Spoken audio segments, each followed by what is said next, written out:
दोस्तों, ताइवान और दक्षिण चीन सागर को लेकर तनाव के बीच चीन ने एक बड़े युद्धाभ्यास का वीडियो जारी किया है। इस वीडियो को देखकर ऐसा लगता है कि जैसे चीन किसी बड़े हमले की तैयारी में हो। विशेषज्ञ इसको ताइवान पर हमले की तैयारी के रूप में देख रहे हैं। जारी किए गए युद्धाभ्यास के वीडियो में 40,000 टन वजन वाला टाइप 075 युद्धपोत भी दिखाई दे रहा है। इस युद्धपोत पर एक साथ 30 हेलीकॉप्टर और 1000 सैनिकों को लेकर जाया जा सकता है। अभी तक यह स्पष्ट नहीं हो पाया है कि यह युद्धाभ्यास कब और कहां किया गया है। चीन ने यह वीडियो ऐसे समय में जारी किया है जब अमेरिका, जापान, ऑस्ट्रेलिया और फ्रांस ने संयुक्त युद्धाभ्यास किया है। चीन के सैन्य विशेषज्ञ सोंग ने कहा है कि सेना का यह अभ्यास ताइवान से संभावित युद्ध को लेकर तैयारी के लिए किया गया है। एक सैन्य अधिकारी ने ग्लोबल टाइम्स को बताया है कि लंबे समय से ताइवान और अन्य देश यह मानते हैं कि चीन के पास वो ताकत नहीं है जिससे इन द्वीपों को ऑपरेशन किया जा सके। ऐसा बिल्कुल नहीं है और हमारा युद्धाभ्यास इसको बताने के लिए काफी है। ये युद्धाभ्यास अन्य देशों को साफ संदेश देता है कि हम अपनी संप्रभुता और सुरक्षा के लिए पूरी तरीके से सक्षम हैं।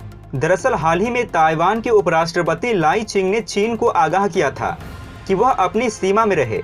ताइवान का साफ कहना था कि वह चीन का मातहत नहीं है और पूरी तरीके से संप्रभुता संपन्न देश है। एक संगोष्ठी में ताइवानी उपराष्ट्रपति ने कहा था कि चीन ताइवान पर अपनी दादागिरी ऐसे दिखा रहा है जैसे हमारा देश उसका सहायक है। इसके बाद अमेरिका की ताइवान से नजदीकियां बढ़ती देख चीन ने धमकी दी थी कि वह आग से खेलने की कोशिश न करे। आपको बता दें कि अमेरिका के विदेश मंत्रालय ने हाल ही में ताइवान से संबंध मजबूत करने के संबंध में एक गाइडलाइन जारी की थी। इस पर भड़के चीनी विदेश मंत्रालय के प्रवक्ता झाओ ने कहा था कि वह आग से खेलने की कोशिश न करे। दोस्तों, लद्दाख की पैंगोंग तसो झील के फिंगर 4 से लेकर 8 तक सेना को हटाने वाले चीन ने पास में ही स्थित अपने सैन्य ठिकाने रोटोंग में बड़े पैमाने पर हथियार और सैनिकों की तैनाती कर रखी है। सैटेलाइट तस्वीरों से साफ नजर आ रहा है कि चीन ने न केवल यहां सैनिक तैनात कर रखे हैं बल्कि अपने रोटोंग सैनिक अड्डे का तेजी से आधुनिकीकरण कर रहा है। चीनी तैयारी से साफ नजर आ रहा है कि अगर उसे भारत की ओर से खतरे का अंदेशा हुआ तो वह तत्काल बड़े पैमाने पर सैनिक और हथियार पैंगोंग झील के पास भेज सकता है। द इंटेलिजेंस की ओर से 11 मई को ली गई सैटेलाइट तस्वीर में नजर आ रहा है कि चीन ने रोटोंग में युद्धक वाहन, हथियार का जखीरा, जवानों को गर्म रखने वाले टेंट लगा रखे हैं। चीन ने कई ऐसे बैरक बनाए हैं जिन्हें ऊपर ढक रखा है ताकि सैटेलाइट से उनके अंदर नहीं देखा जा सके। विशेषज्ञों का कहना है कि इसके अंदर चीन ने बड़े पैमाने पर हथियार छिपा कर रखा है। तस्वीर से चीनी सैन्य बेस काफी विशाल नजर आ रहा है। उधर चीन ऑक्साई चीन इलाके में बहुत तेजी से आधारभूत ढांचे को मजबूत कर रहा है। सैटेलाइट तस्वीरों से पता चलता है कि चीन ऑक्साई चीन इलाके में नए हेलीपोर्ट और बैरक बना रहा है। यही नहीं, चीन भारत से सटे इलाके में सड़कें और सैनिकों के आने जाने के लिए जरूरी आधारभूत ढांचे को मजबूत करने में जुट गया है। तस्वीर में चीन के उपकरण साफ नजर आ रहे हैं। चीन ने भारत के साथ सैनिकों को हटाने के समझौते के बाद भी देप्सांग प्लेन, गालवन घाटी, हॉट स्प्रिंग और पैंगोंग झील के पास बड़ी तादाद में सैनिक जमा कर रखे हैं। यही नहीं, चीन अब Depsang, hot spring, Gogra post से सेना हटाने के आश्वासन से पीछे हट रहा है। भारत और चीन के बीच कई दौर की वार्ता हो चुकी है लेकिन अभी तक इसका हल होता नहीं दिख रहा है। भारत भी चीनी खतरे से पूरी तरीके से वाकिफ है। थल सेना प्रमुख जनरल MM नरवणे ने पिछले दिनों कहा था कि पैंगोंग झील के आसपास के इलाके से सैनिकों के पीछे हटने से भारत को खतरा कम हुआ है लेकिन पूरी तरीके से खत्म नहीं हुआ है। भारत और चीन की सेनाओं के बीच पिछले साल पैंगोंग झील के आसपास हुई हिंसक झड़प के चलते गतिरोध पैदा हो गया, जिसके बाद दोनों पक्षों ने धीरे धीरे अपने हजारों सैनिकों की उस इलाके में तैनाती की थी। कई दौर की सैन्य और राजनयिक स्तर की वार्ता के बाद दोनों पक्षों ने फरवरी में पैंगोंग झील के उत्तरी और दक्षिणी हिस्से से सैनिकों और हथियारों को पूरी तरीके से पीछे हटाने पर सहमति जताई थी। दोस्तों, इजरायल के प्रधानमंत्री बेंजामिन नेतन्याहू ने हमास पर इजरायल पर रॉकेट दागकर दुश्मनी शुरू करने का आरोप लगाते हुए कहा है कि हमारी सेना गाजा में जब तक आवश्यक होगा तब तक हमला जारी रखेगी। उन्होंने यह भी कहा है कि इस दौरान नागरिकों को बचाने के लिए अपनी तरफ से पूरी कोशिश करेगा। नेतन्याहू ने एक टीवी स्पीच में कहा कि इस टकराव के लिए दोषी पार्टी हम नहीं, हम पर हमला करने वाली पार्टी है। हम अभी भी इस ऑपरेशन के बीच में हैं। यह अभी भी खत्म नहीं हुआ है और यह ऑपरेशन तब तक जारी रहेगा जब तक आवश्यक होगा।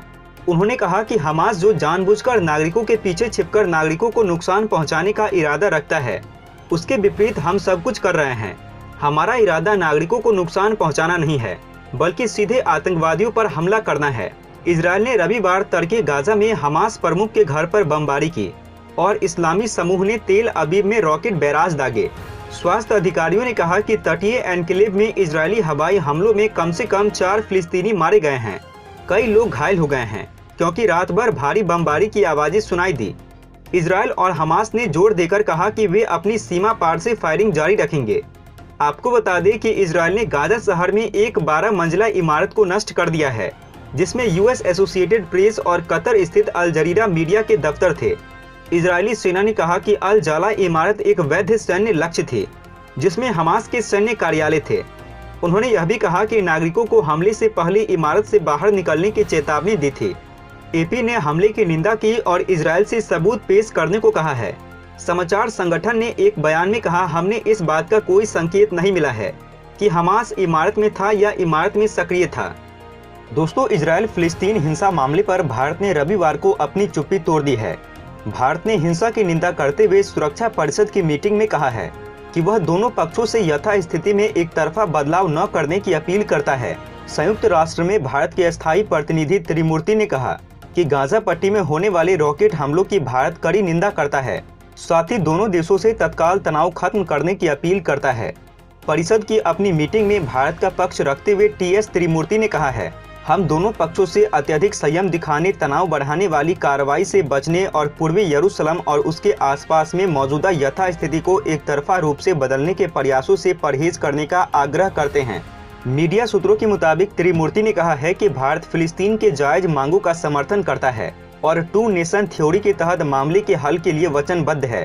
त्रिमूर्ति ने कहा कि पिछले हफ्ते पूर्वी यरूशलेम में शुरू हुई हिंसा के नियंत्रण से बाहर जाने का खतरा उत्पन्न हो गया है। पिछले कुछ दिनों में हुए घटनाक्रम से सुरक्षा परिस्थितियों के हालात तेजी से बिगड़े हैं। त्रिमूर्ति ने कहा कि भारत इजरायल और फिलिस्तीन के बीच वार्ता बहाल करने के लिए अनुकूल वातावरण बनाने के लिए हर संभव प्रयास का समर्थन करता है।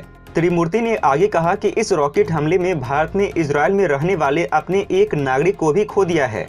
वह अस्कलोन में परिचारिका के तौर पर काम करने वाली एक महिला थी। हम उनके समेत अन्य सभी नागरिकों के निधन पर गहरा शोक व्यक्त करते हैं, जिन्होंने हिंसा, उकसावे और विध्वंसक के मौजूदा घटनाक्रम में अपनी जान गंवाई है। इस दौरान संयुक्त राष्ट्र के महासचिव एंटोनियो गुतेरेस ने इजरायल और गाजा के बीच तनाव को बेहद गंभीर करार दिया है। तनाव के बीच संयुक्त राष्ट्र सुरक्षा परिषद में फिलिस्तीन के विदेश मंत्री डॉक्टर रियाद माल्की ने इजरायल को हथियारबंद चोर कहा है और आरोप लगाया है कि वह उसके घर में घुस आया है। अच्छा सुनो, चैनल को सब्सक्राइब करो, उसके बाद घंटी बजा देना ताकि अगली वीडियो आपसे मिस ना हो पाए। Thank you.